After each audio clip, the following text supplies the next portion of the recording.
আপনার ভিডিওর মেন জিনিস কি? অডিয়েন্স কখন আপনার ভিডিওতে ক্লিক করবে? ইউটিউবে তো লাখ লাখ ভিডিও রয়েছে, সেই ভিডিওগুলো ছেড়ে কেন অডিয়েন্স আপনার ভিডিওর উপরে ক্লিক করবে? চলুন এই সব প্রশ্নের উত্তর এক কথায় দেওয়া যাক। উত্তরটি হচ্ছে আপনার ভিডিওর থাম্বনেল। আপনার থাম্বনেল যত ভালো হবে তত অডিয়েন্স আপনার ভিডিওর উপরে ক্লিক করবে। যদি আপনার ভিডিওর থাম্বনেল হয় বেকার, তাহলে আপনার ভিডিওতে ভিউজ আসবে বেকার। যদি আপনার ভিডিওর থাম্বনেল হয় চাঙ্গা, তাহলে আপনার ভিডিওতে ভিউজ আসবে চাঙ্গা। এই কথা তো সবাই বলে, কিন্তু আপনারা চাঙ্গা থাম্বনেল কোথায় পাবেন? মোবাইল দিয়ে তো ভালো থাম্বনেল বানানো সম্ভব নয়। যারা এটা মনে করে তারা আসলে কিছু জানেই না, কারণ মোবাইল দিয়ে এমন এমন থাম্বনেল বানানো যায় যা আপনি কল্পনা করতে পারবেন না। এই কথাটি তো সবাই বলে, কিন্তু কিভাবে বানাবো এটা তো কেউ বলে না। কিন্তু আজকের এই ভিডিওতে আমি আপনাদেরকে অল্প কিছু টাইমের মধ্যে একটা কোয়ালিটিফুল থাম্বনেল বানানো শেখাবো। আমরা থাম্বনেলটি তৈরি করব শুধু পিক্সেল ল্যাব অ্যাপ ব্যবহার করে, তাও আবার অল্প কিছু সময়ের মধ্যে। প্রথমে আপনারা আপনাদের ফোনে পিক্সেল ল্যাব অ্যাপটি ওপেন করে নেবেন। এরপর আপনাদের থাম্বনেলের যে ব্যাকগ্রাউন্ডটি রয়েছে সেটা এর মধ্যে অ্যাড করবেন। আপনাদের সময় বাঁচানোর জন্য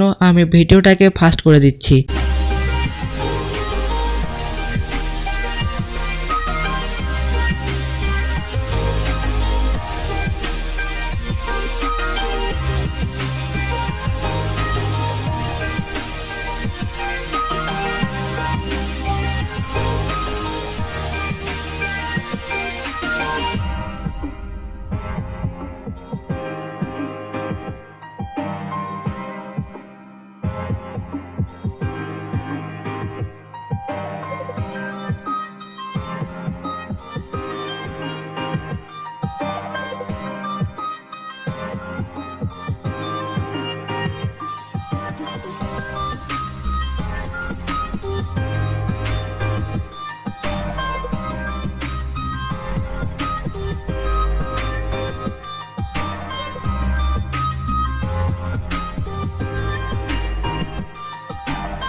আপনারা দেখতে পেলেন শুধুমাত্র মোবাইল ফোন ব্যবহার করে কেমন কোয়ালিটিফুল থাম্বনেল বানানো যায়। আজকের ভিডিওটা এই পর্যন্ত ছিল।